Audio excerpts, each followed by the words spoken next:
avoid it. But damn. I don't think we can avoid it no longer, man. Wow, that was... Well, that got ugly at the end, didn't it? I hope I just don't have no big red machines coming after me after that one. And if they do, all I got is that good old phrase, May 19th.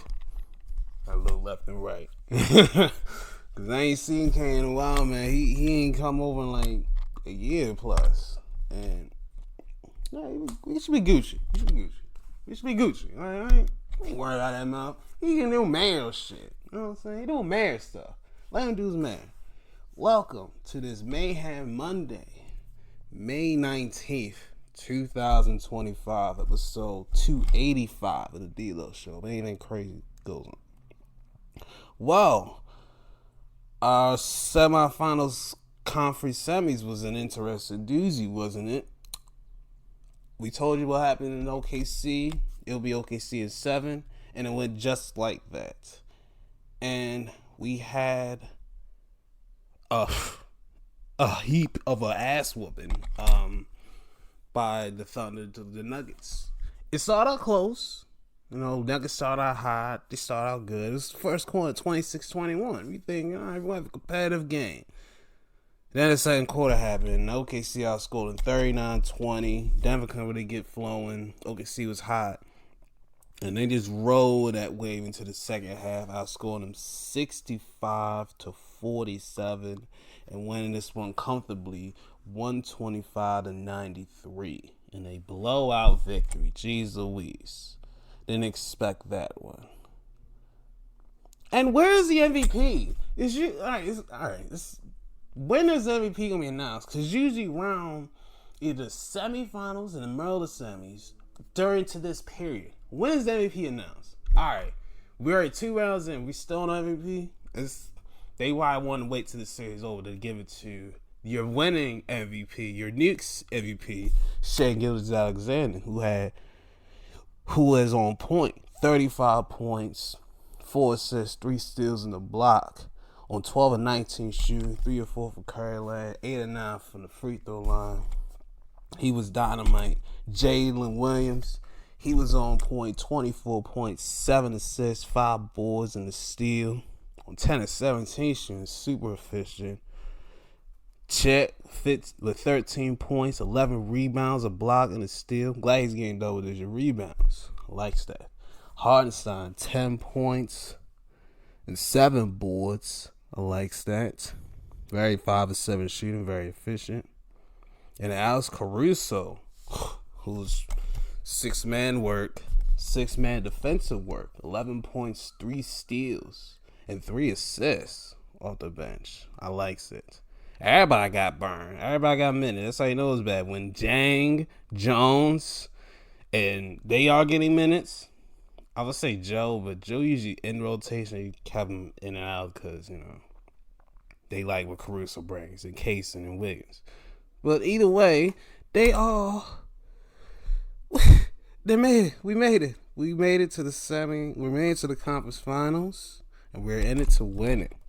And they shot super good for the field. 3 and 30%, and they shot up ton of times. They don't help.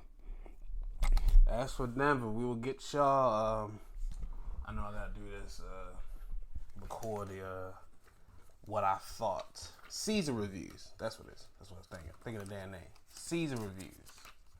And Denver, you will be on the season review thing soon. For now, goddamn fellas, y'all. Ooh boy. Jokic. He ain't do much. He had 20 points, 9 boards, 7 assists, but only took 9 shots. I guess he was like, we're not going to lose anyway. F it. Let's go home early so I can get to my horses. Which, not surprising, because, you know, he tried. He didn't really try to shoot that much. He just, like, making sure everybody else get involved, everybody eat. Do yoga shit. He was doing yoga shit. He wasn't aggressive. He was just like, I'm just going to do what I usually do. If they don't want to shoot, they make their shots. He ain't even get a double-double. That's how you know he ain't give a fuck. That's how you know he ain't give a fuck. He usually at least get you 10 boards consistent. He's like, nah, I'm just gonna give you 9. And that's it. Christian Braun, 19 points, 4 boards, and a steal. He was kind of the only one that was being consistent for the most part. And it's funny how all of his shots that he missed that were all from Curry Land. He was 7 of 14 from the field, 50%, but 2 of 9 from Curry Land, which makes very fucking sense because all his buckets were just, I think he was late and stuff. He attacks the basket a lot. Jamal Murray shot like booty, 13 points, 3 steals in the block, but shot 6 of 16, 1 of 8 from Curry. God damn, Jamal. Most of your shots were from Curry Land miss. I know you missed 1 or 2 mid ranges, and I think he got something got deflected. Whatever. All your misses from Curry Land down there. Shit, 7 of them joints at least. And Aaron Gordon, he did as much as he can do. He can't in this game hit hobble. He had a strained hamstring. He injured it in game 6. And I saw it near the end of game 6. I think it was like the third quarter. He was grabbing his leg, and I was like, "Oh, that's not good." But he got back up and finished the game. So I didn't think much of it. And then right before the game, it's like he has a strained hamstring, and his game 7 availability was limited. He did all right for what he did. All he could do, he had 11 boards, 8 points. Almost had a double-double. He only took 4 shots. He played 25 minutes. He did as much as he could do, but it was just that hamstring. I'm surprised he was able to go in the first quarter because they was rounding up for him a little bit. And then they try to do as much as they can, but he wasn't really running down the court all the time. So I was surprised he thugged it out. If they had won, they'd have probably called Aaron Gordon Willis Reed out this joint in Denver. He would call Willis Gordon or Aaron Reed. If he had pulled that off, if they had pulled the victory off, they'd have called Aaron Gordon Willis Reed out this bitch. But either way, Denver season's over. Russ ain't gonna get his ring, and they have a lot to do. I think Adam is gonna stay though. I think that he like being rallying around him. If they get a new coach, I won't be surprised though. But they need a new GM, and if you put your lists on a few sites, certain sites, I will put my hand in the ring. Cause fuck this, I need a GM job, son. I'll relocate. I don't care. Ain't got shit going on here. I got a few homies and I got way to go to. Outside of that, I ain't got shit to do. But either way, let's settle for a different day. The Knickerbockers. They good lord. Let's go with them. They get to the conference finals for the first time since 2000, winning against the Celtics 119-81 in New York City. Boston at least survived. Jalen went off and Derek White. Jalen Brown and White went off, so they was having a color reunion. But when they got to New York City, they couldn't get the color back. Brown was on, but it's not White. But New York was right, though. 4 guys had 20 plus. You know the suspects. Jalen Brunson, he had 23 points, 6 boards, 6 assists. Nice. On 8 of 14 shooting. OG Anunoby, 23 points, 9 boards, 2 steals, 2 blocks. Okay. Mikal Bridges, 22 points, 4 boards, 2 blocks, and a steal. On 9 of 15 shooting, 4 of 6 from Curry Land. Damn, OG shot 13 threes. I didn't see that. What the heck? It was just hoisting shit. Cat, 21 and 12 boards and a steal. Hey, good shit. I like it. Josh Hart with a triple-double with that heart attack. 10 points, 11 boards, 11 assists. That's my nickname for him, heart attack. He ain't get no defense stats. It's all good though. It's good though. And Miles McBride, he deuced it up with 10 points, a steal and a block, 1-1 and everything. Except for defensive rebounds. Which is funny. But either way, Knicks, they are going crazy in New York City. They're having a hoopla, throwing the parties. They're getting the cervezas. They're drinking champagne. They popping the Hennessy. You know what I mean? They going crazy. Oh, don't let New York get to the championship. They're going to, I think the whole city going to celebrate. The whole city's going to just be all nicked out. And we gonna like a bunch of Nick Juniors and stuff like that. They're like Nickelodeon just spread through New York City with all that damn orange. Nick, Nickelodeon. It's Bostonia. They couldn't really get shit going. Jaylen Brown got fouled out in the third quarter. That threw me out. I was like, damn. He had 20 points, 6 boards, 6 assists, a steal and a block, but 7 turnovers is nasty work. He had half the team's turnovers damn near. Al Horford, veteran, 10 points. You only got 1 rebound. What in the Brook Lopez? That's not you. That is not you. 4-7. Drew. We ain't gonna talk about that. Peyton Pritchard, 11 and 4 assists off the bench. They got a nice little 6-man work. But Drew, my lord, Derek, oh my god. Drew at 1 and 8. Ugh. And then Derek went 3 of 11. And 2 from that range. Ugh. Good grief. 36%, 31 to 86, 12 40 from 3, 30%. You only got the line 10 times? No wonder y'all got blown out. You only went to the line 10 times? The whole starting 5 get to the line at least 20 times. Yeah, they doubled y'all free throws. Literally. Doubled. And still shot more than you guys. That's insane work. Boston, you will fall in line of teams that cannot get past the second round after winning a championship. You have now joined the Lakers. Everybody in this decade has not gone past the second round when they won the championship to try to repeat. The trend continues. And it will continue because the way free agency is, the way these contracts are negotiated, the way that these things are promoted to leave and find the best opportunity for yourselves. That's going to give more opportunities for more teams to get different ways to get nice players and incentivize different ways to make champions. So that's why I don't think we're going to have nobody repeating this decade. And hell, I've been talking to my homies. They said I don't think we're going to have a repeat for the next 2 decades. I'm like, I wouldn't be surprised at that because the way how the 3 is played, you can come back in a game. Look at the Knicks. They came back twice in the first 2 games, down 20, and the reason why Boston lost because they shot too many damn threes. You feel me? So they just kept hoisting. I'm like, bro, you can go anywhere else inside. Stop hoisting.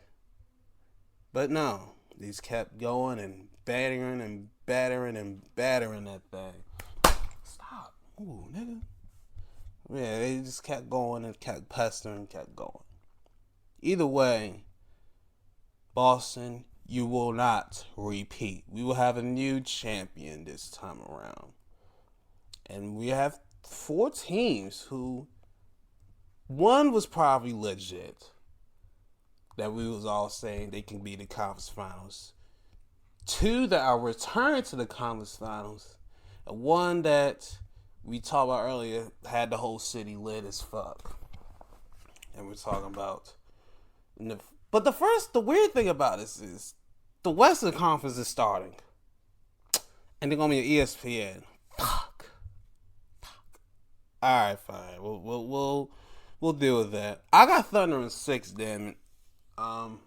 That's gonna be a hell of a series. I'm looking forward to this. SJ versus Ant, Jada versus Julius. That's the matchup. That's gonna be the key right there. Jalen Williams and Julius. I know Julius is gonna be probably dealing with, I think, Hartenstein, maybe Chet.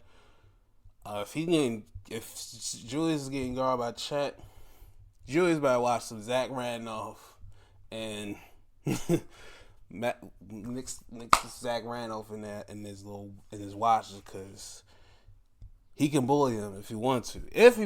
Unless Chet, You know what I'm saying? That's all. You use his size. But if they can, that's the way they can pull it out. And hopefully ankle's crazy.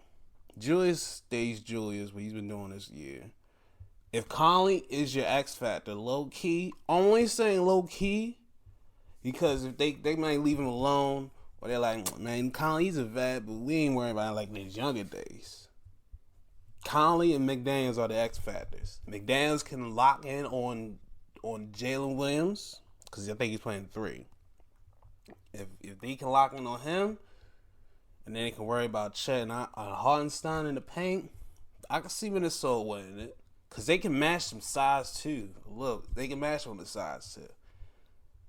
The thing they're going to have to deal with is probably the wings and the guard play. The guard play probably got to deal with the most. Because you're going to have...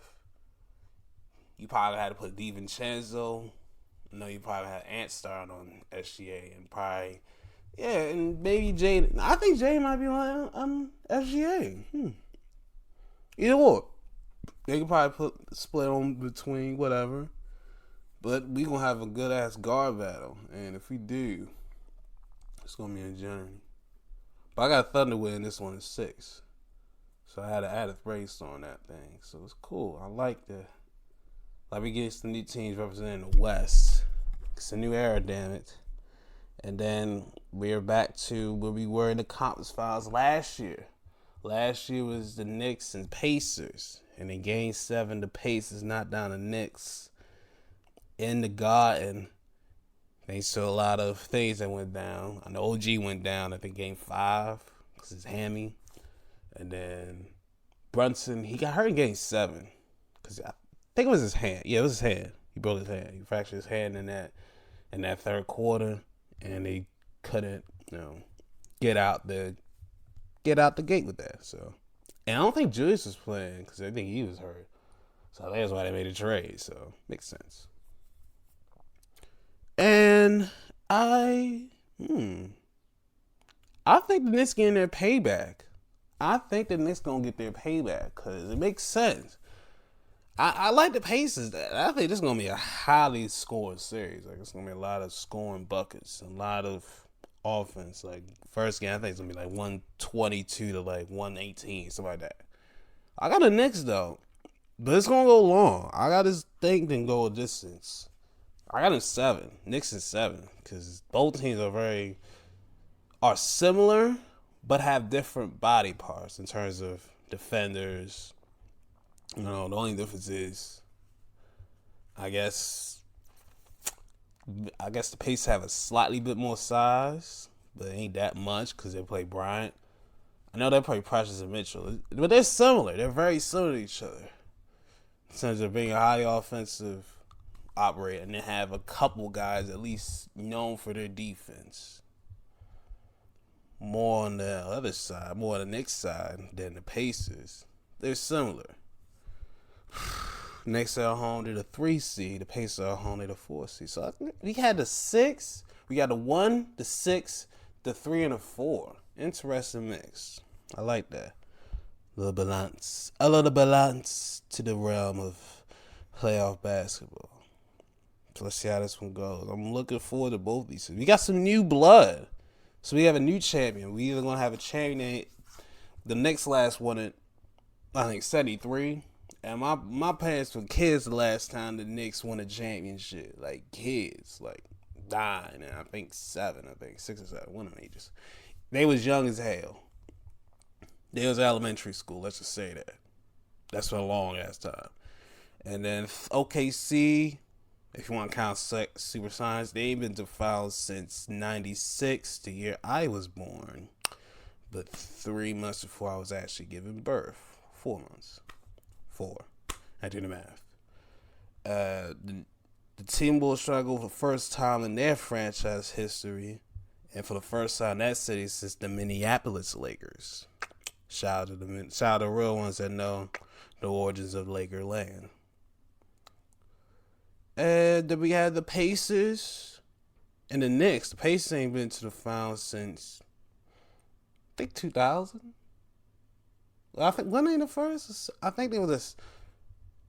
They were the first. They were the first of the three-piece Shaq because it was the Pacers, Sixers, and then I think the Nets. Those are three. It was a little.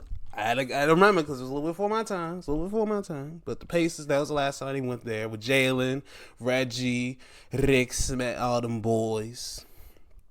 I don't think Steven Jackson on that squad. No. Mm-mm. And the Knicks ain't been there since 2000. 99-2000 season when they had the lockout. That's the last. And they was, I think, the 8th seed. I think it was the 8th seed doing that shit. Either way, it's been that long for them, so we're gonna get some new things. We're gonna get some new things. It's a new organization. And speaking of organization, they're making this shit blatant now. They're making this blatant as I don't know what now. Cause the draft lottery. Like, come on, son. Come on, son. At least in David Stern's NBA, you know they had the veto of the Chris Paul Kobe trade. I know that's at least it was the veto a powerful good. This time around, Anna McMahon Silver, I shit you not. I guess my money got lost in the footage. I guess my money got lost in the mail. Because there is no way. You have three teams that were supposed to be better than the three teams that was the worst records in the league have the top 3 picks. Dallas, they were just in the finals last year. Just the last year. The previous season, they were just in the NBA finals. You trade away Luka. Because you ain't want to pay him that $300 million. And you get the number 1 pick. Come on. Like, they're not. It was like, it's statistics. This ain't rigged. Come on, son. Rigged. This ain't rigged. Well, then I guess Pinocchio must be real. Because please. Nigga, please. You got your mind. You cannot tell me that they's like, yo, if you trade Luka, I will slide you the number 1 pick on the line. This shit happened 6 years ago with New Orleans. That's how they got Zion. And it's not like this. It's not like motherfuckers in the league don't think it's rigged. Look at Bron. He even thought the shit was rigged when he was drafted the number 1 pick. He even thought the shit was rigged. 85, Patrick Ewing. That's the most notable screwjob I've seen, or a little help out assist to New York City to like get them something right, or to get them started with something. Come on. Why you think they bet that? Why you think they bet the corner down that draft lottery? I'm just saying that card. Why you think they do it behind closed doors? Because it was making it obvious then, but they had to hit it more. Now that it's closed doors, they have better chance to make it more helpful for other teams. It making it blatant. It's funny how wrestling has became. It's funny how wrestling is coming to mainstream slowly, but they kick little bits and pieces of it. The promo styles, like the way the politicians speak to their constituents, their base. They talk to like it's a wrestling promo, and they go after the guy or their opponent like they're about to have a wrestling match, right? A fight. They take those elements, the elements of storytelling, sports entertainment ish, a little bit of that into the NBA and other sports, mainly NBA. NFL, it still has its moments where it can be like a little rigged, but it's a lot harder to do it unless you have really, really great connections up in the balls department, the referee department, or in the coaching department. Those are the main 3. That if you invade those 3, then you can make shit suspect, super suspect. Well, now, but down in the NBA, it's a wild, wild west, goddamn it. And in baseball, I guess they ain't got no salary cap, so I think that's a whole different. That's a different element right there. What the fuck? But they made it obvious now. They made it obvious. We know what the score is. We know it's okay. Let's say you read too far in this. I'm not reading too far. I don't even read anything. It's just what I've been seeing the last few years. They're making this shit more known now. They're like, we don't give a fuck no more. We're gonna let it be out there open. Alright, if you're gonna be out there open, I could be able to criticize and say this shit is rigged. Like, San Antonio is a second pick? Really? You just got Wemby. You just got a Wemby. What more do you need? You got a Fox now. I don't know if Chris gonna be there. If Chris stays there, his old veteran ass is gonna be some 6-man work because he backing up stuff from Gasol. Unless you want to keep them two together, it'd be weird as hell. Unless you want to put Chris at the 1 and Fox at the 2 like they was doing, it'd be weird. And I'm like, bruh, Philly got the 3rd pick. What the fuck? How the fuck is a team that was supposed to be in the playoffs with their big 3 that we were supposed to have with Embiid, Maxey, and PG-13? Those 3 were supposed to be big parts, and they couldn't even combine for the same amount of games as they are drafting. They could barely fill out the top 10 with how many games they play with each other this season. But they get the 3rd pick. I'm not even going to advocate for my Wizards because I want an 1 pick. And the plan is still going to fruition. But yeah, to change some, we're going to edit some things. But we'll edit some things. Stat 3 is out. So we got to edit and we're going to figure that out. I'm like for Charlotte. Like, goddamn. They need some big man help. They need some big men and they need a guard. And I'm thinking they might do Harvard. So, Ace, one of them niggas. Dylan Ace, one of the fucking niggas. Hey, Utah, they the 5th. They had the worst record. And they 5th. Like, what? What part of the game is that, nigga? What part of the game is that? What? And then DC on the 6, which I think I got someone for replacing since we cannot get Mr. Cooper. We might go get something else. Let's look locally. The Pelicans did the 7th pick, Brooklyn the 8th pick, Toronto 9th, Houston got the 10th pick. I think they got it from the trade. I think the Kings trade. One of the fucking trades. One of the team trades. Then Portlandia, then Chicago, then Atlanta, and then the Spurs, then OKC because they got out of the trade. And start all over. Well, that's in the lottery. So those are your lottery picks. And then Brooklyn got a couple late. They got 4 first-round picks. Brooklyn does. Let's look for the rest of this first round. Brooklyn got 4 of them things. So at least they can make out nicely in this draft. They did a scouting report probably. We got 2 picks. DC got 2 picks in the first round. The 6th and the 18th pick. So 12 picks apart. We'll do some scouting to get some. Spurs got 2 first-round picks. Magic got 2. OKC got 2. And I think that's really it so far. Yeah, that's it for her. That's it. Because Phoenix don't got no... Oh, wow. Phoenix still got a pick. The 29th pick. At least they got something. It's better than nothing. You know what I mean? And the Minnesota first pick of the second round, which is funny as hell. I found that funny. All right, but anyway, we'll figure out how... We'll give you more answers to who to draft and stuff. All right, let's go to hockey for let's skill of hockey, and we can pull up this real quick. Wow. Well, I guess Florida must have really heard me because I said they was going to break Toronto's hearts. And they did that.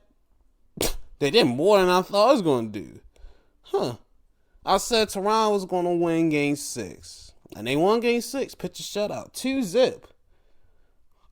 Auston Matthews, he scored a goal, and Max Pacioretty Pacioretty, well, you want to say it. Pacioretty. They were the two men that scored, and Joseph Woe pitched a shutout. Damn it, good job. So you think I said go back? They're going back to Toronto and they're going to break their hearts, and that's exactly what happened because the Panthers just rout them 6-1. Jeez Louise. I was going to name the guys that scored because they had 6 guys that scored. Seth Jones. Oh shit, it's a brother? My nigga, my ninja. Okay. I was like, a black? Shit. Oh shit. Your birthday in October too? Okay. I ain't think y'all had more color in this team. Sam Reinhart, Brad Marchand, we know him. E2, Louis Starini. I'm gonna go with that. That sounds better. Anton Lundell. Wow, you and Seth's their birthday. Nice. That's nice. And Jonah Gadjovich. They all scored for the Panthers and was able to get their 6 goals. So they're going to the conference finals. As for Toronto, damn, son. I just said, damn. Because I noticed because a lot of Canadians, and I've been to Canada, they really let the rag on Toronto team, the team in the big city, as they say. I noticed. So I had to go with what I've been hearing or I've encountered. Because they will keep it. They keep 1,000 up in there about their hockey team. And Max Domi was the only guy that scored on the opposite side for the Maple Leafs. Yeah, even back then, they was getting roasted in Newfoundland, my guy. I was in the corner part of Canada. And even them folks was roasting Toronto. It was roasting the big city. I said, how do you get roasted in here? Because y'all are cold as hell, and I look like y'all cold. But you still get roasted. That is insane.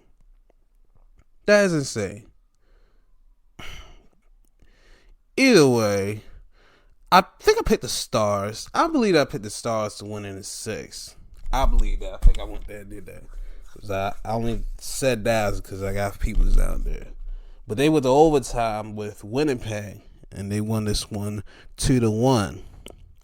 In the second period, we really had goals from Mark Scheifele and who's it Steele? And Sam Steele. And there was only 2 goals in the second period. We ain't had nothing till the overtime.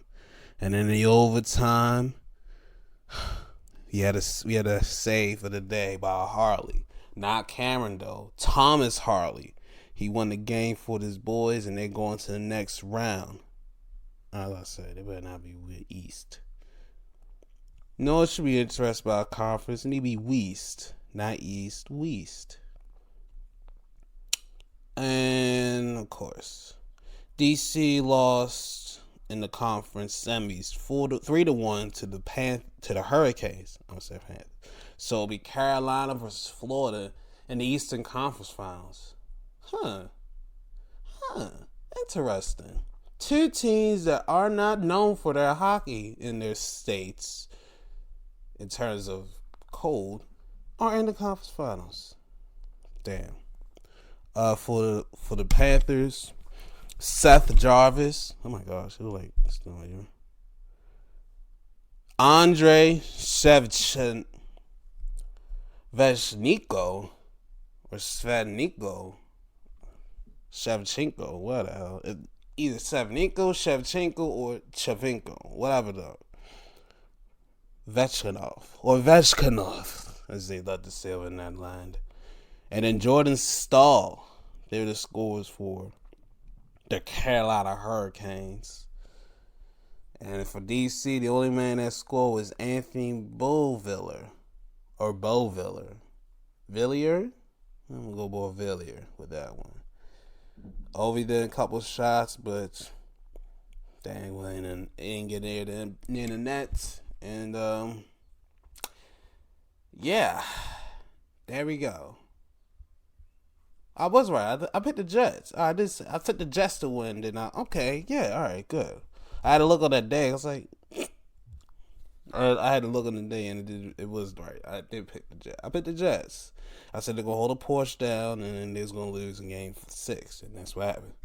In Game 5, at least they survived for one day. Mark Sheffield, Vladislav Nemestinkov, and Nicolas Ehlers. They all scored. Ehlers got 2 goals, and they was able to survive for at least one more day or 2 more days until they got put away on Saturday. So at least they survived, at least now. All right, let's go. Wow, playoffs is really happening tomorrow for both sides, basketball and football and hockey. Basketball got the NBA on ESPN. NHL got the playoffs on TNT. What a balance. Series starts tomorrow. Panthers and Hurricanes. I'm gonna go with the Hurricanes. It's gonna go with 5. I got Hurricanes in 5. Canes in 5. Canes in 5. I just give them the edge. It's like the 4-5 matchup because they will have. Hurricanes got 99 points and a 47-30-5, and the Panthers got 98 points for 47-31-4 records. So they got very close battle here. And the Oilers and Stars they give me 3 and 4 seed 5s. Or the 5 seed. 3 to 5 seed 5s. I get those 5s. I know they do this shit a little differently, but I get the 3 seed versus the 5 seed. If they meet in the conference finals, because 3 to 4 meet in the conference. I get those vibes. I'm going around my cousin, man, McDavid. You already know how we do it. Oilers in 6, and they're gonna finish the story. Yes, indeed. I don't care. Got shout out to my cousin, you know what I'm saying? And speaking of shout out to the this is a hot damn mess. Even when I came to work, everything was good. I was there Friday. Everything was fine. Everything was Gucci. Everything was okay. I left in the 8th inning. I thought we was okay. It was 3-2.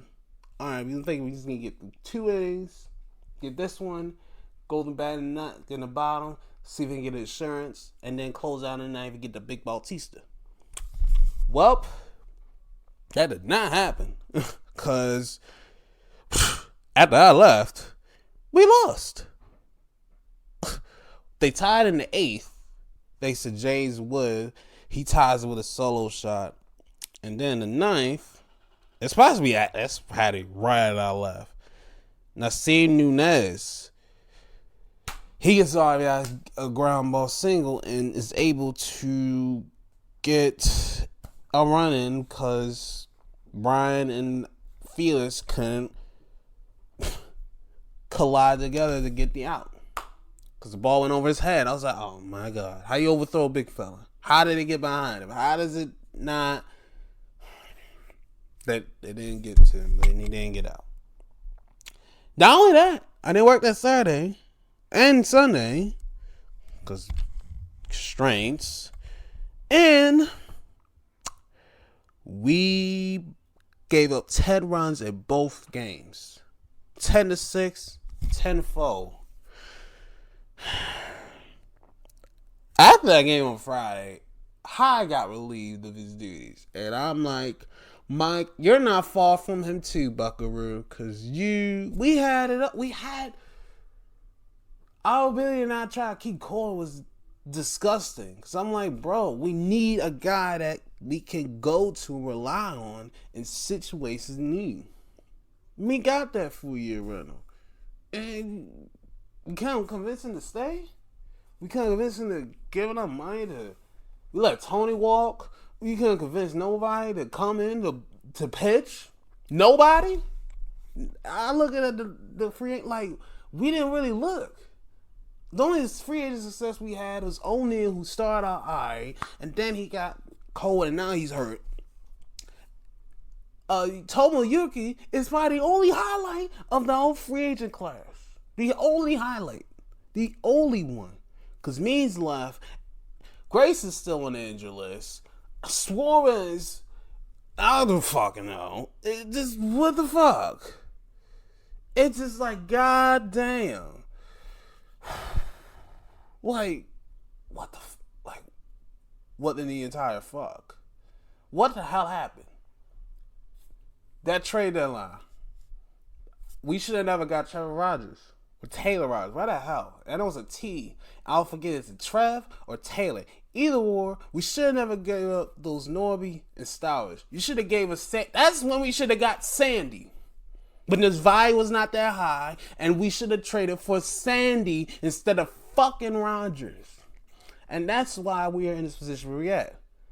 We wanted Sandy. Sandy would have been a perfect number 2, right alongside Corbin, and then they could have mixed in Grayson and then the others. Sandy would have been perfect. I don't know what the asking price should have been. Cars a lot more steep. We probably had to give it 2 more prospects and buy maybe a pick or some cash. But I would take that fucking risk and get Sandy instead of get fucking Rogers, who was a 5th man in the rotation.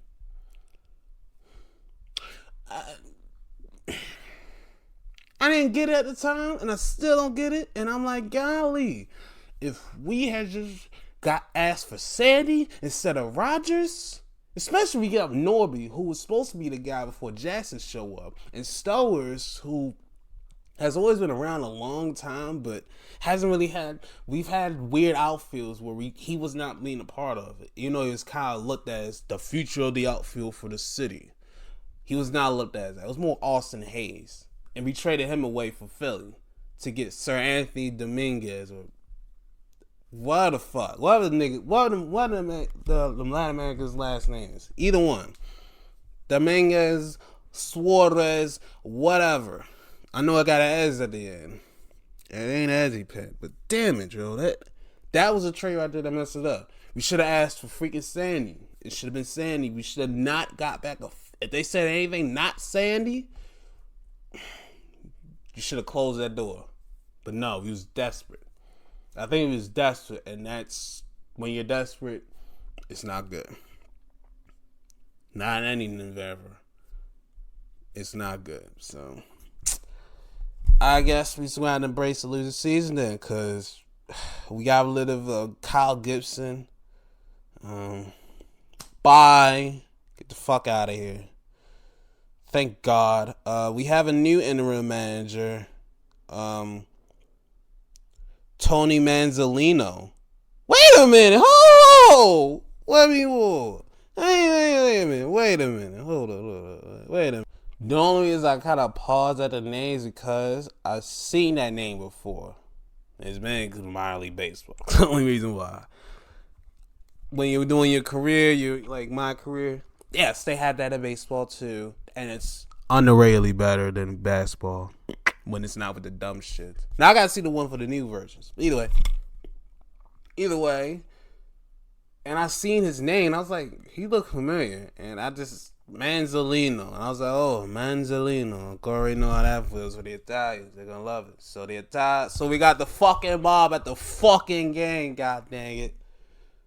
Where's Moltisanti when you need him? Soprano. Where they at? Fuck. What? You ready to finish this year out? We got about 5 months. I'm gonna dread this last 5 months as an Orioles fan. It's probably the most depressed I've been since it was quiet at stadium game. I think like 2015, maybe 16. Either way, I'm not a happy camper. And we're definitely going to be the most disappointing team of the season, so, which I already kind of figured. Let's go through the games. DC won 10-4. Astros won 4-3. Then Houston. No, and in Texas, my fault. Arlington. Let me get fucking right. This is rivalry weekend, damn it.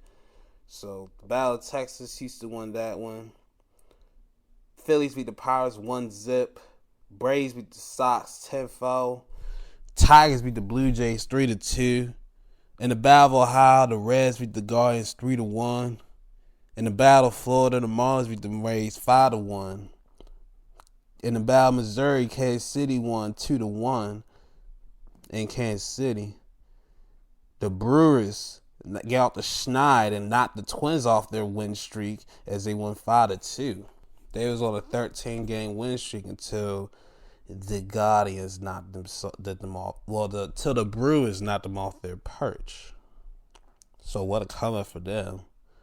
In the Battle of Chicago, the Cubs beat the White Sox 6-2. In the former Battle of California, or the former Battle of the Bay, the Giants beat the A's 3-2. Diamondbacks pitched a shutout 1-0. They only got one run in the first inning. That's it. In the Battle of LA, the Angels beat the Dodgers 6-4. Easy, you will love that. Mariners beat the Padres 6-1 in the Battle of the Bay. Coast. Up. Seattle's way up in the north. Washington, well, San Diego way down the south. So, kind of rivalry locally. And in the Battle of New York City, you had the Yankees beat the Mets 8-2. They just a 6-run explosion in the 8th inning for the Yankees to get them the victory. Ain't they the lucky bastards? Anywho, let's get the press. Reds and Pirates. And Pittsburgh, we got Central rivalry. We still got rivalry week. Central. I'm going to go to Reds. Let me get on the pitching. Bitch Keller's on the mound. He's 1-5. The 4-1-5. 52-43. Jeez Louise. Glad I don't got you. Glad I ain't doing thanks this year because those I've seen has been. Nick Lodolo is the star for the Reds. He's 3-4, 3-4-2, 52-42. No, as I said. Yeah, I'm going to Reds anyway. We played the Brewers in Milwaukee. I'm hoping we can win, but on the mound for the Brewers is Quinn Preister. He's 1-2 to 4.59, 33-23. Better not make it look like CC Sabathia. Fucking hell. And so the other side for the O's, we have Dean Creamer. Your middle name is Junior. It really messed you up. He's 3-5 to 5.36 ERA, 50-34 strikeouts. Let's go O's. I'm still trying positive, but ain't shit to be positive about. Cubs and Marlins in Miami. Marlins had Edward Cabrera on the mound. He's 0-1 to 5.52, 29-26. For the Cubs is Ben Brown. He's 3-3 to 4.75 ERA, 41-50 strikeouts. He's about to get his. If he gets 3 innings, he'll be 100 career innings for him in his young career. So shout out to him. Wow, 9-9-99. Wow, you just loved all the nines, right? I'm going to Cubs just because of that. Next, the Mets and the Red Sox. The Yankees fans are really going to want you to beat these Red Sox because they'll be tuning in heavily. Hunter Dobbins is on the mound. He's 2-1 to 3.90 ERA, 27-23 strikeouts. Doing well so far for the young boy for Bryan, Texas. Okay. He ain't got no middle name too? Yeah, he country. And the other side is Kodai Senga. He's 4-2 to 1.02 ERA, 44-42 strikeouts. He knows how to keep men off the base and knows how to keep his team out of trouble. I'm going with the Mets. Get your 30th win, New York, and take them Sox down. Next, we got the Stros and the Rays in Tampa Bay. Excuse me. Ryan Pepiot is on the mound. He's 2-5 to 3.93 ERA, 50-45 strikeouts. And on the other side is Colton Garten. He had his first start last time against Kansas City and did not go that well. He went 4 in the third. He gave 7 hits, 3 earned, 2 walks, and 3 strikeouts. Went to Central Florida. Oh, you're a Florida guy. And your second game is in Florida. Wait, what was your first game? Who are you playing? Kansas City? And your first road game is in Florida. Ain't that fitting? You know what? I'm going to go to Stros. Because Gordon's going to have himself the best pitching performance of his early career so far in the majors. So I'm going to go to Stros. Guardians and Twins in Minnesota. Minnesota's trying to get back on the win streak. And they took an over place of the Guardians. That division deep as hell. Damn. Wow, we are now down with the fucking White Sox. Jesus Christ. But that division tight as hell. Twins, they have Bailey Ober on the mound. He's 4-1 at 3.72. 48 and 40. See why. And Logan Allen is on the mound for the Indians. The Guardians. He's 2-2 at 370, 41 and 31. Ooh, it's gonna be a tough one. I'll go with the Twins. Fuck it. Let's go with them. Next, we have the Mariners and the White Sox. And Chicago. It might be a possibility that the White Sox ended more wins than the Orioles. We did the process, now we looking like some broke ass hoes. Chicago.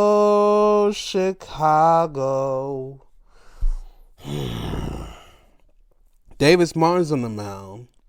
It's the first one I see from there. 2-4, 365, 49 and 33. First I ever seen, I think one of the 3 times I've seen from Abilene, Texas. I've always seen Abilene Christian at school, but never the city. Never hear about that. And the other side for the Mariners is La Piedra, Luis Castillo. I forget the horse or something like that. The horse, amigo. I'm going with the Mariners. I'm not going to cap out that, but I'm going to go with the Mariners in this one. They didn't get the job done. Next, we have the Cardinals and Tigers in St. Louis. The Cardinals looking good. And they got Pickles on the mound. Sonny Gray. He's 4-1 and 4.50 ERA, 50 innings, and 51 strikeouts. I hope he has a pickle fetish. If he likes pickles, then it'll make sense. It'll make sense. Because every time I see pickles, I just think of Angelica. And he gives me Angelica vibes a little bit with how he could have one. But either way, the Tigers have nobody on the mound tonight. Even though they're 31 and 16, you know how you go. I'm going with the team that's already prepared. I'm going with the Cardinals. You gotta be ready. You gotta stay ready. So you gotta get ready, right? Right. And next, we had the Phillies and Rockies in Colorado. At least we're not the Rockies, though. The Rockies need a like I said, they need a roof. They need a dome or a roof. They got a roof, but they need to retract that thing more during the daytime. Now, Kyle Freeland's on the mound. He's 0-6, 615, 45, and 35. All right. Okay. All right. Ooh. 45 and 35. Ooh. F. Stanley. Yeah, he probably say F. Stanley to this whole Colorado experience. Probably say F this. I said, well, found the origin of his nickname, and it means because he was a skinny kid in his old younger days, and he used to call him like flat like a screwdriver. F. Stanley. Well, Stanley, Yale Nance, I don't want to know your origin no more. Well, shout out to Stanley. Shout out to them boys for calling him Stanley, though. They probably call him Stanley for Stanley SquarePants. Well, that was the other origin. That'd be funny as hell. On the other side, for the Phillies, is Christopher Sanchez. He's 4-1 with a 2.91 ERA, 43 and 52. So pretty well. Going good so far. I'm going to go with the Phillies. Because we ain't in Philly here. Royals and Giants. This is a rematch of the World Series when I was in my teens, when I was just getting out of high school. So now they run it back. And they have a lefty now that's good. It feels like the old days with Madison Bumgarner was on the mound. But they have a different guy, Robbie Ray. He's undefeated, 6-0, 308, 304 ERA. Hey, he got a whole ERA. 50 innings and 55 strikeouts. He's done marvelous this year. He's probably the league candidate for Cy Young on the NL side. And on the other side, we have another lefty on the mound, Chris Bubick. He's 4-2 on the year, 1.66 ERA, 54 innings, 56 strikeouts. Christopher. I like it.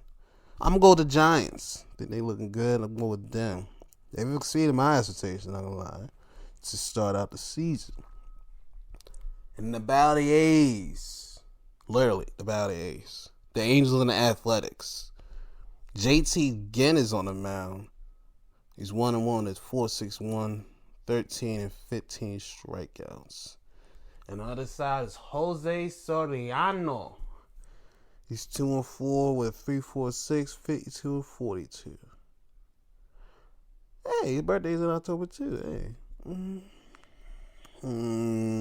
Both got the same amount of losses, but the A's have 2 more wins than the Angels. So this is a bit of a decision to make here. I'm going with the Angels in the outfield. I'm going with the Angels. Yes, I'm going with them. And last but not least, the Battle of the D's, the Diamondbacks and the Dodgers, and Chavez Ravine in Los Angeles. On the side for the Dodgers, Landon Knack. He's looking for a victory. He's 2-1 at 5.89, 18 and 20 strikeouts. And on the other side is Brandon Fad or Fudd.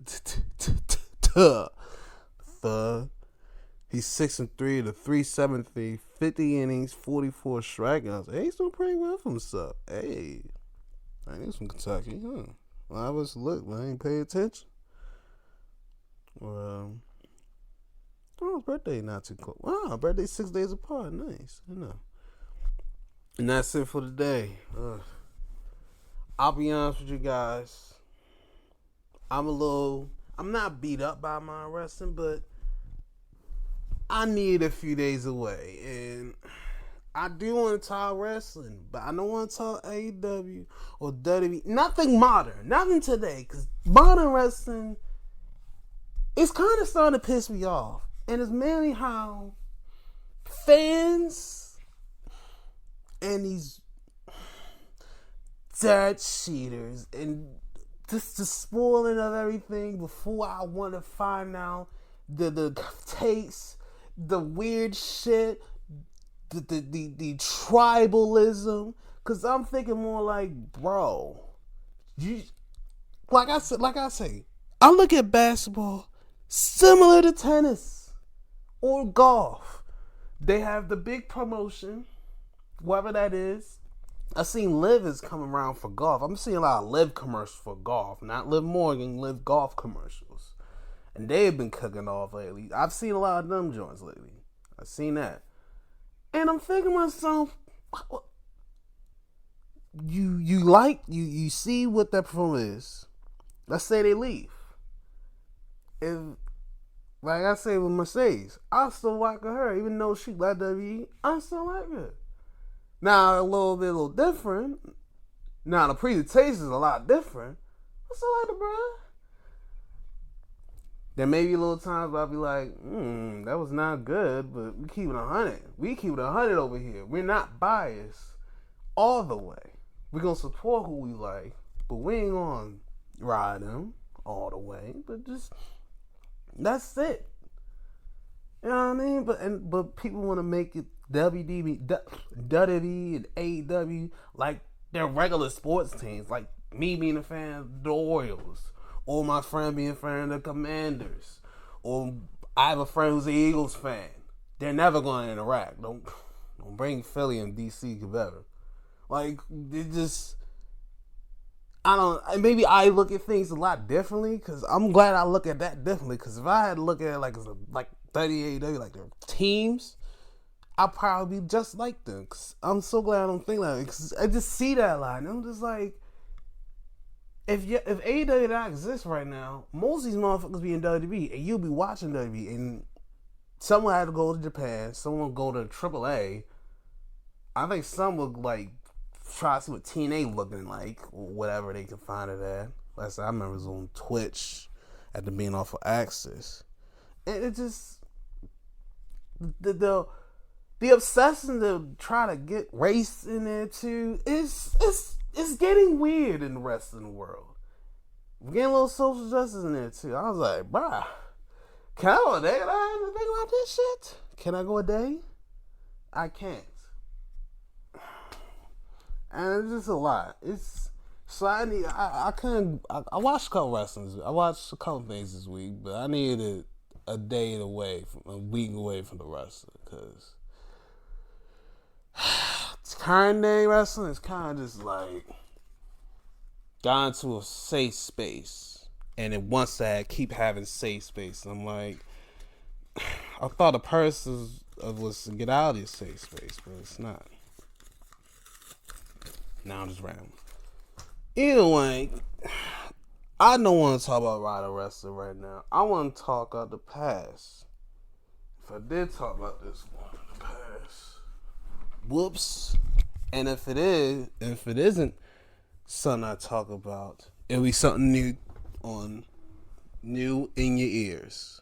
All right, let's go. Last time we did back in the day reviews, I really went ballistic with WCW. I actually did go. I did go off because I ain't never. It was very a lot confusing, and I asked my round table coworkers at the time about that stuff, and they was like, "Yeah." So I had two different opinions about it. My opinion, and then theirs from their perspective. So, and kind of just like fuck. But either way. Let's start. May 1st, 2000. The night after Backlash. One of the wildest, craziest endings in WWE Attitude Era history.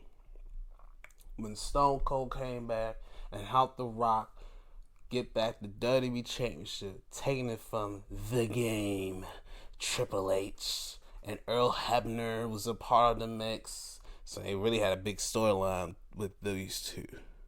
So this is new.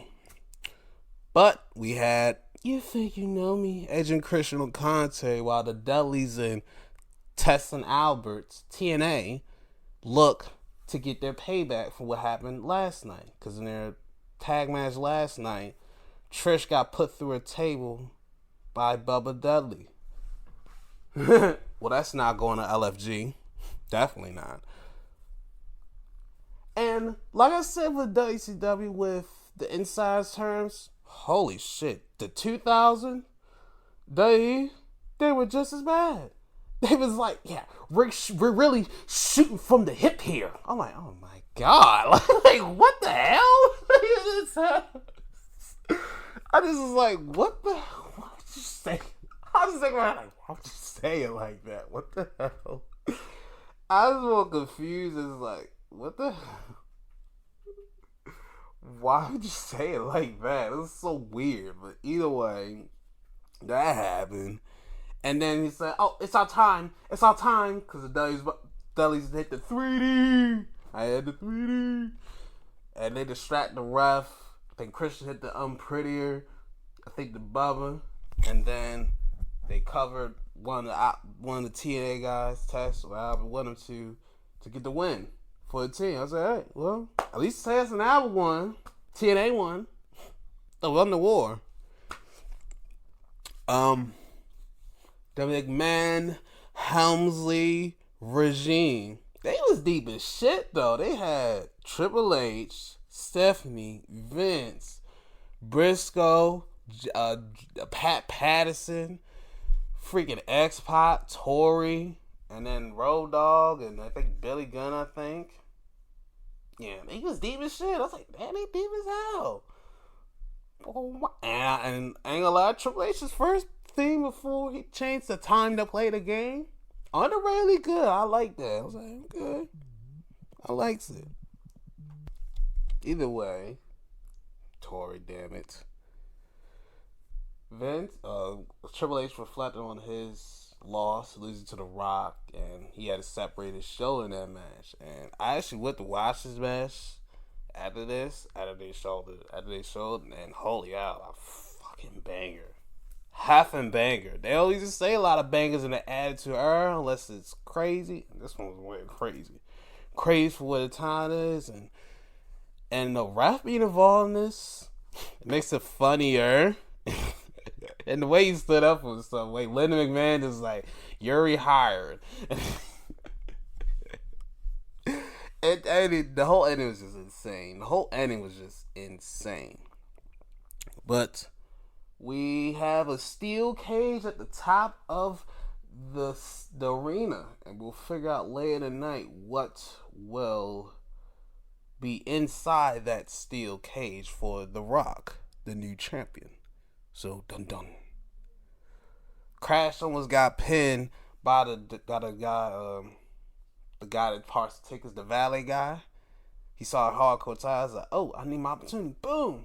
You got a ref out there. 1, 2. And Crash got up and threw him in the truck, closed that son of a bitch, and got the heck of out of there. That was funny. That was a good one, Crash. Good releasing this. Too Cool versus the Hardys.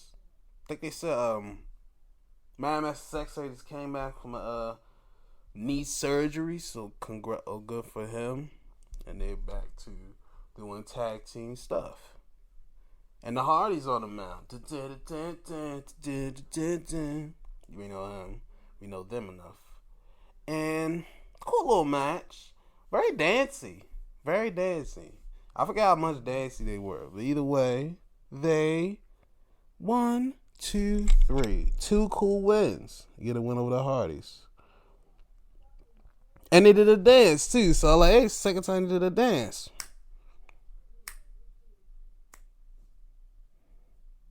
So I was like, okay. It was a cute little thing.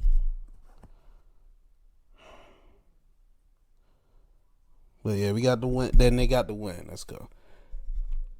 I don't know why Briscoe was being a little slow with he's like, I want you to do one thing. You want a cup of coffee, sir? May I take your head, sir? I was like, I just want you to bring Earl Hebner to me. He was like, would you want him on a silver platter? I'm like, I want to smack the shit out of this motherfucker, right? He said, I was like, nigga, he just want the man to talk to him. And Patty said what I said. I was like, thank you. He's want to talk to him. That's all. Just bring him to me. I was like, thank God. So he come back and he's like, okay, I want you two to stand out the window. Or stand out the door. I saw that. He said, you worthless piece of shit. Like, you think you can do this to me? What you did? You sniveling, robbing a little drac. I was done. But he said drac. The way he said it just made me just cry. I was like, why you saying it like that? In another world, Vince McMahon would have been a dynamite ass actor, bro. In another universe, Vince would have been a hell of an actor, bro. I'm surprised. He never tried to go for movies, because he'd have been a hell of a mob boss. I could see him being a boss and be like, being a scary intimidator. A heel, something, a final boss of some sort. I could see it. I don't know why he could have been the acting for a little bit, but he tells Edner, you better stay out of my business. or else bad, bad, bad things are gonna happen to you. They are. I was like, I was like, Vince, you are insane, Vince. You are insane. Oh my god, I was like, Vince, you are insane in the membrane. But either way, ooh, Foley did a tag match for the ladies. Oh shit, Jacqueline and the Cat. We already know about Jackie. Jackie was my top two faves in the back of the day. Sorry, about to be too Jackie. And the Cat. Okay, I understand Jerry Lawler why he was liking kitties. I understand. And they take on a team of Ivory and Terry Reynolds. Now Ivory, I ain't know she was like that, but we knew she was good in the ring. But nice. And Terry Reynolds, who I'm like, Terry Reynolds had a match that's not including Goldust. I was like, this should be interesting. And she wrestled in heels. Terry was in heels on the ringside. But I will say this: the girls that were not really good wrestlers, Jacqueline and I was doing most of the work. At least the girls that weren't really good wrestling, Kat and Terry, they did enough to entertain the crowd and do their job. Say me enough. Why they went out to Terry was running, Cat chasing them, and they tumbled down the ring, and the ref had to go out there to break it up, while the other two ladies in the ring actually wrestling going at it. I was like, what the heck?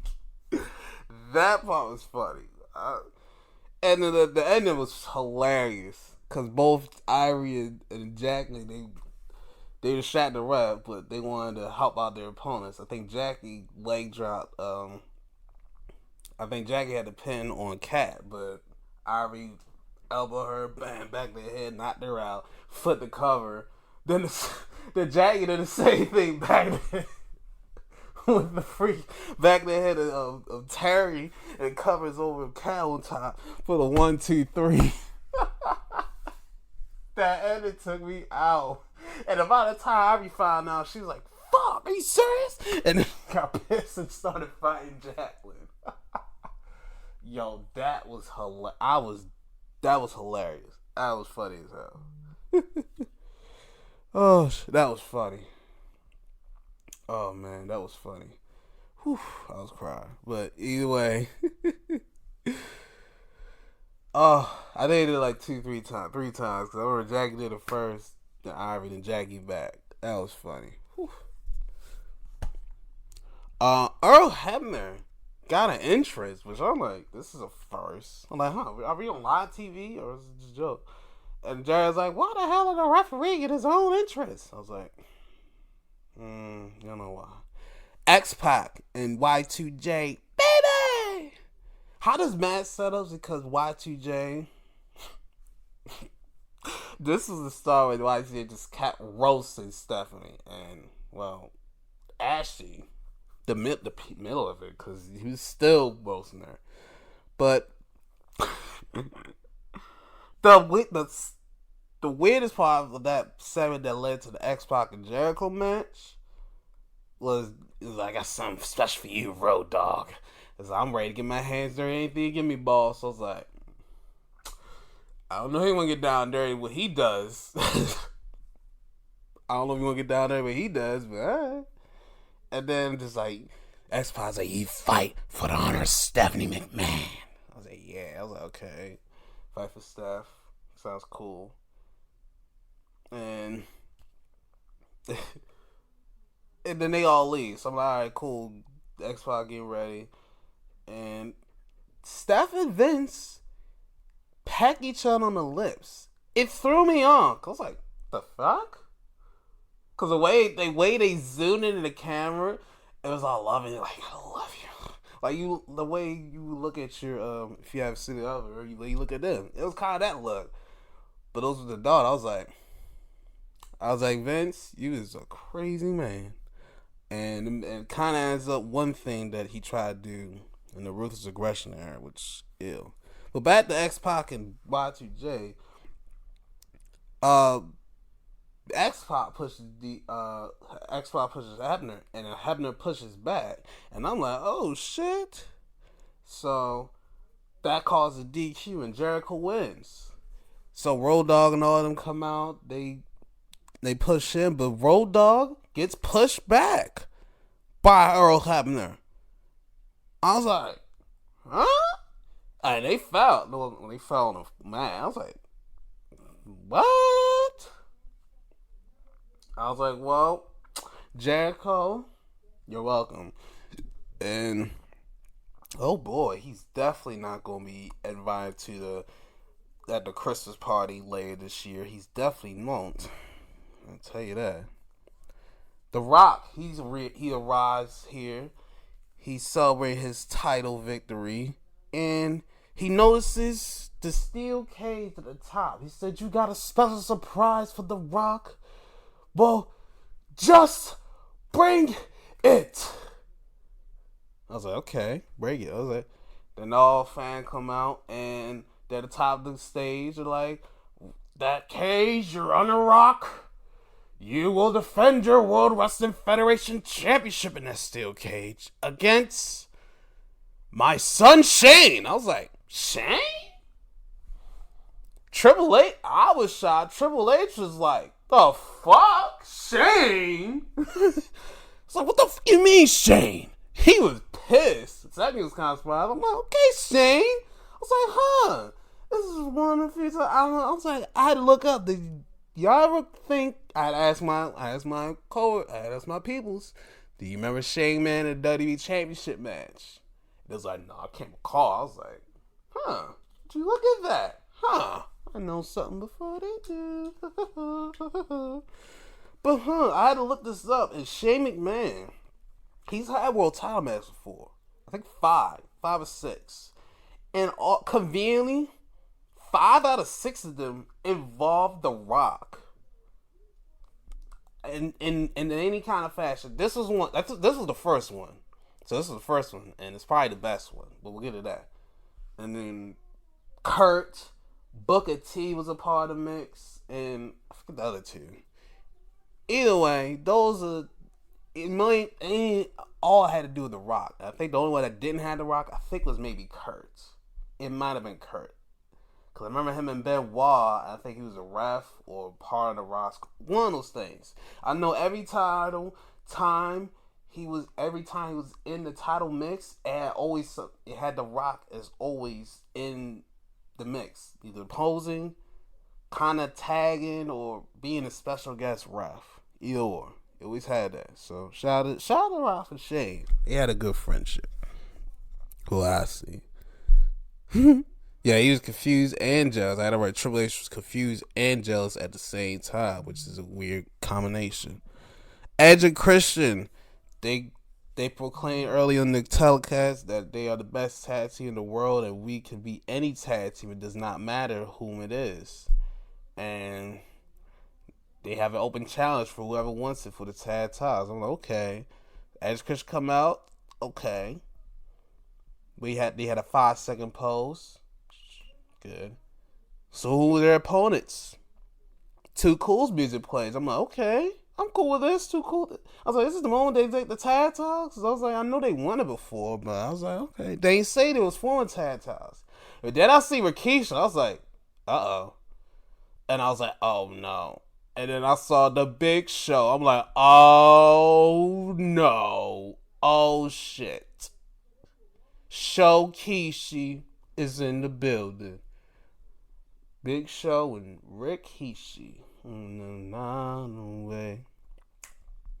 So it was something.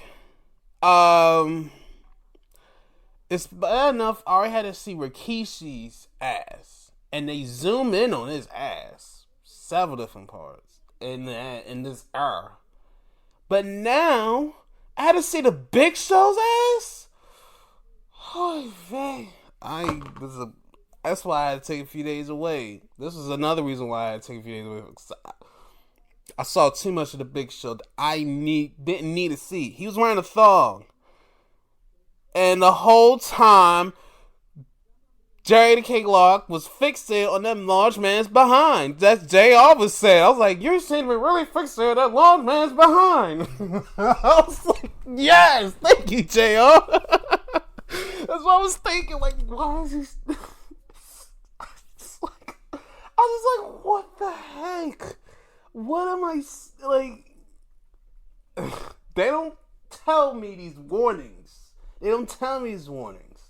And just like they don't tell me these warnings, Edge and Christian then warned Big Show and Rikishi, we're cracking their head with that doggone bell, and we're getting out here with our tag titles. Ref DQs it. I was like, how can you ring the bell, ref? There's no bell to ring. If I should get it and ring the bell, say it's over. And Shokishi try to put their arses in the faces of Edge and Christian, but they do not. They try to get away. Actually, do get away for a second, but the X puts them back in and let them get their ass to face Ritual. Yes, I said Ritual, because I hope you did not have your mouth open, fellas, because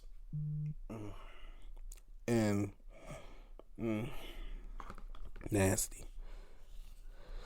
Either way, that was disturbing. Now we get a nice little call down period. S.A. Rios with Lita. Yes, it's such a cool down period. Thank goodness. This is way before she joined the Hardys. Good job. No, that's for the European title. We had Eddie Guerrero defended against S.A. Rios. Thinking we had Lita in China to at least palate cleanse us. And last week, for some reason, Lita rips off China's dress and was wearing the dress that she wore last week on this episode. Had a little fake little silicones too. I'm like, Mamacita, come on, Lita. Like, what's up, hey? I'm like, what's up? This is where we at right here. Lita was good. But Eddie came out, Latino heat.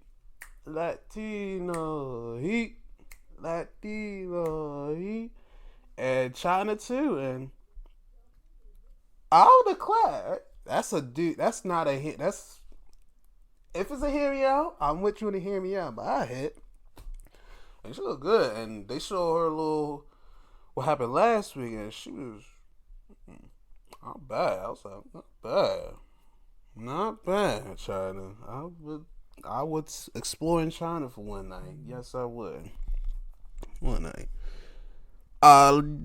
It was for European title. The one cool move of this was the two cool moves. Was when I think it was running the ropes. Eddie was monkey flip leg first into the ropes, which I always thought that was kind of cool. And I like that hurt like hell too. I was like, ooh, I like the one you can blow your knee out.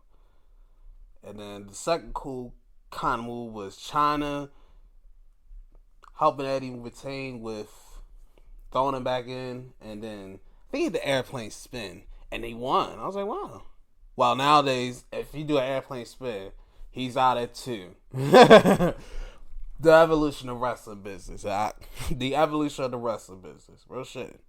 So, and Lita's coming in to console S.A. at the match. China kicks S.A. and then into Lita, and then she rips off the dress back. I was like, yeah, at least try to get her payback. And Lita, we saw her and her draws too. I was like, yep, that would have. If I was growing up in there, that would have changed everything. I'd have been a man that night. I'd have been like, Lita. I'd have been all crazy. I'd have been crazy. I'd been like Jerry the King Lola. At least it would have made sense. Now this is an interesting one. Chris Benoit versus Taz for the IC title. Huh. Was interesting. We basically see Benoit's entire career from being in WCW, making his debut and stuff, to now to being a WCW, being their U.S. champion. He was just U.S. champion just in that universe 5 months prior. Now he over here in WWE or WF, and he's not IC champion, and he's taking on Taz. This is an interesting dream match I low key want to see, and aggressive, low key.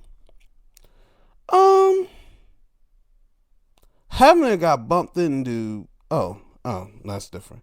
Perry Saturn comes out, which weirded me out. And it just made me just think of the damn how many licks would it take to get to the center of a Tootsie Pop. It made me just think of that. I just started thinking of that moment. I just laughing. That just made me just laugh. Oh shit.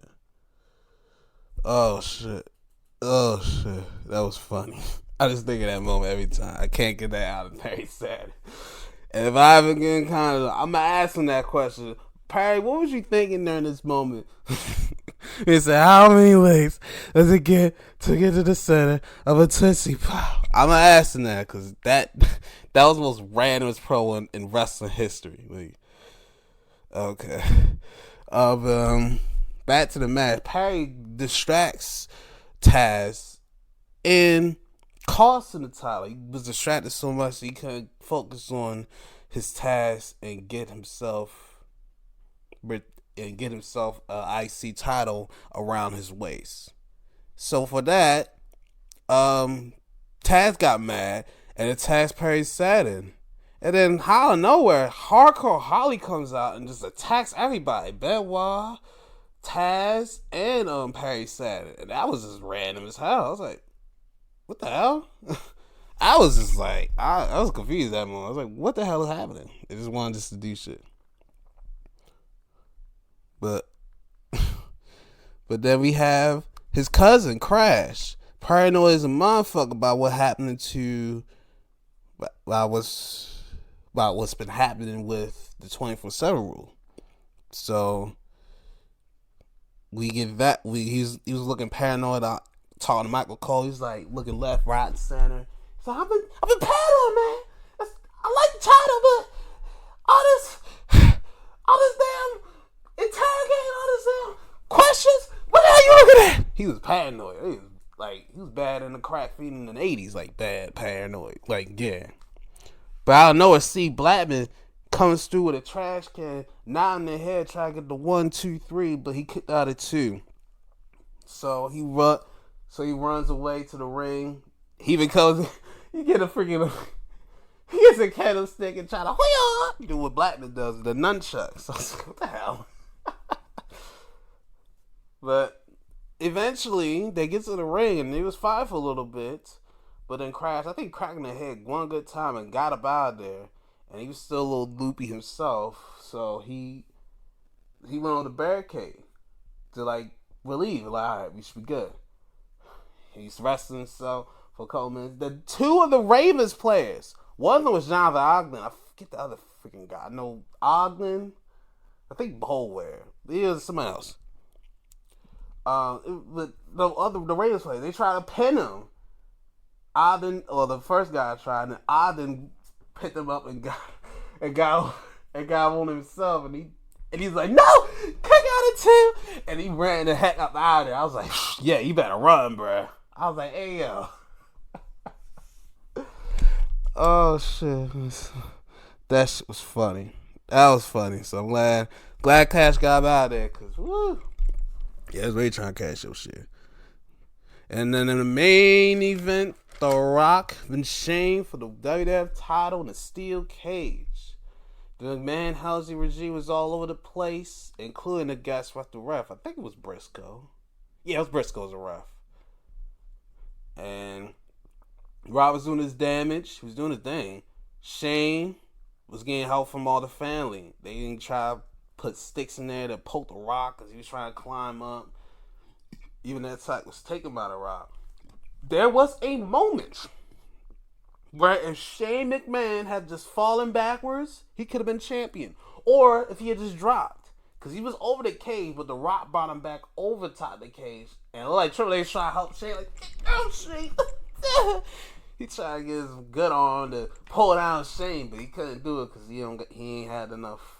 He ain't had enough. So Rock brought him back in, superplexing back in, which looked wild. And then it was a fight to the finish, or a ride to the finish.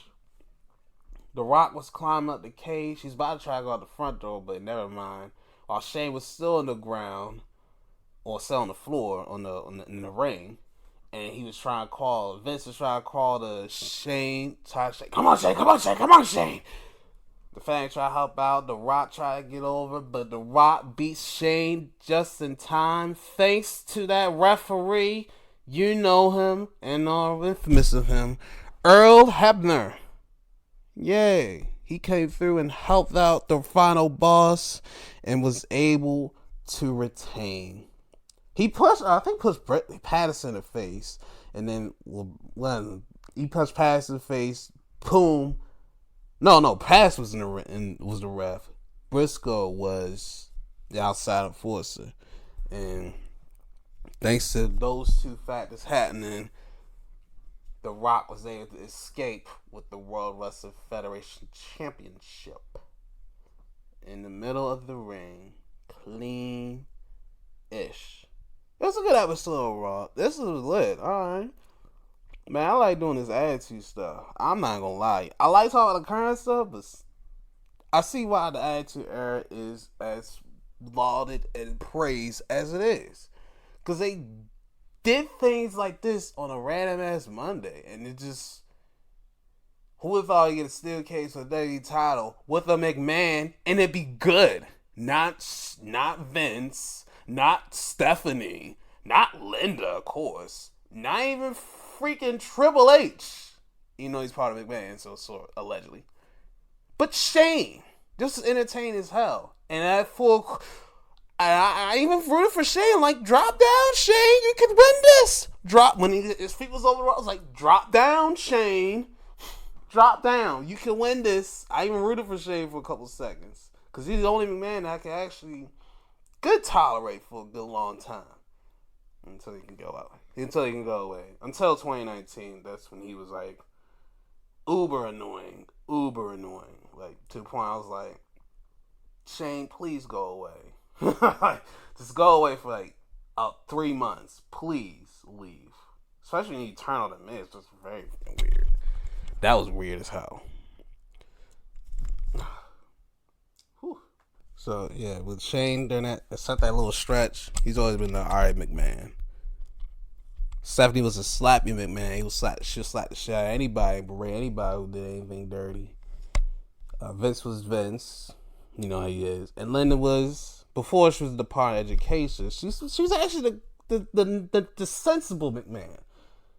Make concise decisions. Wasn't too erratic.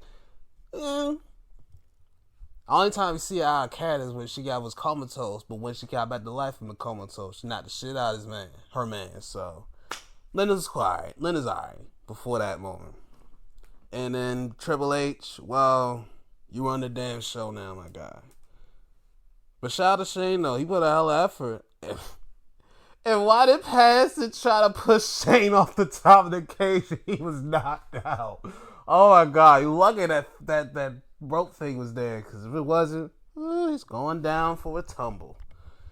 Face first on the steel steps, boy. All right, I think we made it. We made an hour and a half without having to deal with a machine and just, vibe, you know?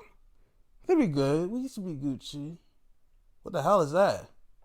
Oh. That's a bird. That's a cardinal, man. We Gucci. Ain't it? We about to end this shit right here because I gotta go to school and I gotta make payments. So be well, stay safe, and survive. And what the hell? Oh, no. No. Shit!